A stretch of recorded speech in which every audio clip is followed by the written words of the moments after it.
Hello everybody, today we have a unboxing of a Grand Seiko SBGX065 that I managed to get via eBay.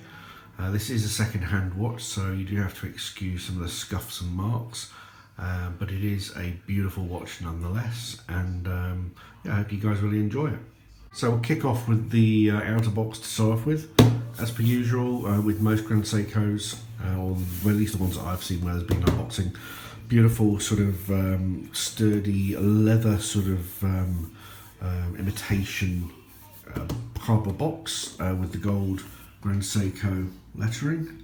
I must say, even the printing on this box, just to say, you know, it is actually just out of packaging, is absolutely exceptional.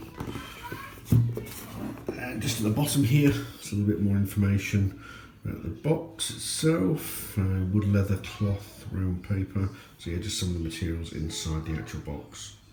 So at the side here, you've got some of the warranty information and a dust cloth. We'll kick off here.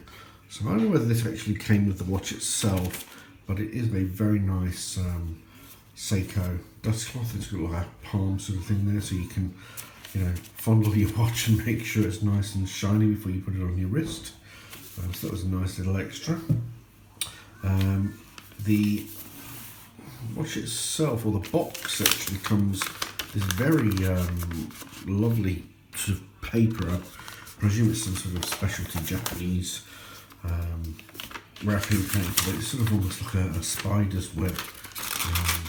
Yeah, I've been told that this is the way you're supposed to pull the watch out.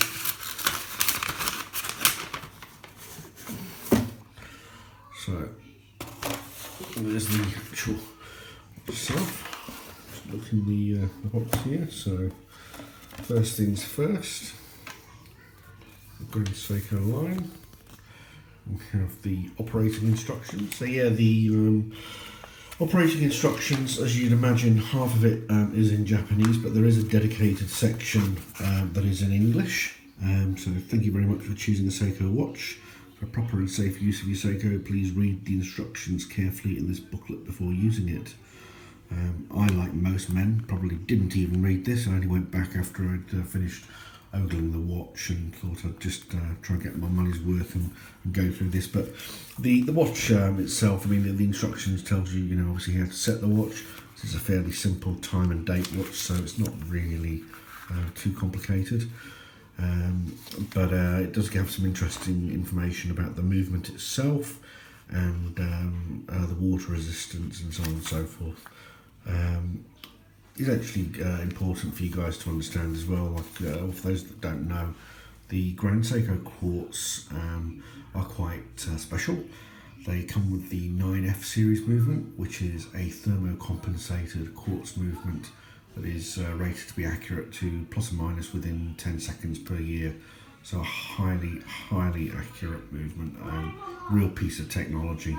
You know, when you compare it to a standard quartz watch, there's really no sort of comparison. This watch itself, or the movement, is absolutely wonderful. I don't think it states it in the book here, but I have it from reliable information that the movement itself is rated for a service-free period of around about 50 years. Everything within the mechanism or the movement is actually sealed, so there's no dust or particles that can get in there. Hence, it really is considered to be sort of a watch for life. We also got a little note booklet in and around the importance of maintaining hygiene on your watch, so making sure you clean the links every so often, and yeah, just generally keeping it in a nice state of affairs. It's nice. We also have the certificate of guarantee. Now, as I said, this was purchased from eBay secondhand, so it is actually out of warranty. As you can see, it was purchased in May 2013. It is the SBGX065, and it was purchased, well, clearly it was purchased in Japan, but I can't tell you where because I can't read Japanese. But yeah, anyway. So just the usual sort of stuff that you find in the guarantees there, and the extra links. Now, strangely enough, you know, again, the Grand Seiko that we've got here, I've got the bracelet fitted to my wrist. It's about 7.5 inches, but there are a couple of extra links there. You have a fairly thick wrist. I wouldn't be too concerned about buying a Grand Seiko. They do tend to fit all size wrists, other than those that are exceptionally large, and I mean sort of, you know, Schwarzenegger style. Then you're going to be looking at some kind of leather band, but that's going to be a common issue for most watch brands if you've got a tree trunk style wrist. You have the box itself. Feels sort of like a plastic / leatherette. Again, beautiful embossing here, very high quality, and it is a sort of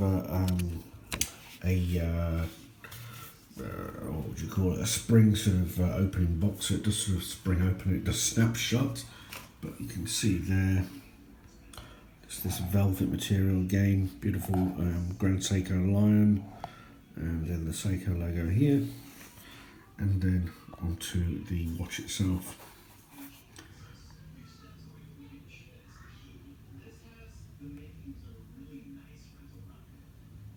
Now this watch, some of the pictures that you see online, the blue face can be quite different in colour, and I'm just trying to get it to catch the light so that you can sort of see all of the different tones that it actually has. I, to be honest, wasn't overly fussed about a blue dial watch, but this does tend to be most lights of the world that I notice it in anyway. It's quite dark, so it's not particularly light blue colour. And it isn't particularly off-putting, it's actually a really nice colour. You can see there the hands and the indices are just beautifully polished, they really catch the light, and although there is a little bit of sunlight there, the anti-reflective coating on the watch is actually superb. When you're in real life, it's a really clear dial. Date mechanism there, and the date has this sort of really weird function whereby rather than most quartz where it sort of ticks over a certain period of time, this straight at the point of midnight, within something nanosecond or something like that, this thing just flicks over, you blink and you've missed it.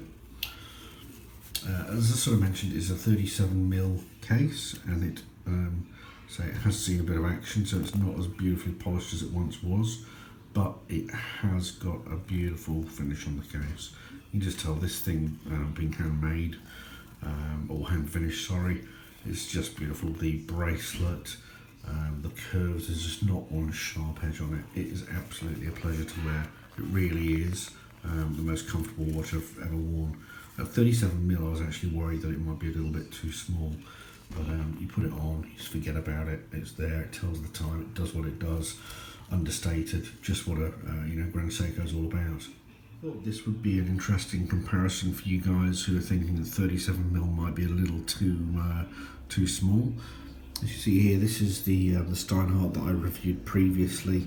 This is their Ocean One GMT, which is a 42mm case, so 2mm more than the 40mm that you would expect the Rolex model. You have there the Grand Seiko at 37.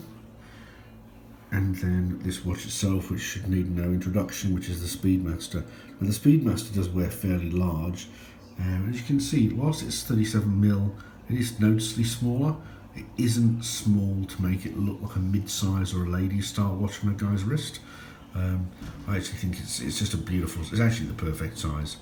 I love the 42mm and I love the Speedmaster. The Speedmaster does tend to sit and look a little bit large, but this is just a perfect size for that everyday dress watch sort of look that you want to go for underneath a suit or a shirt.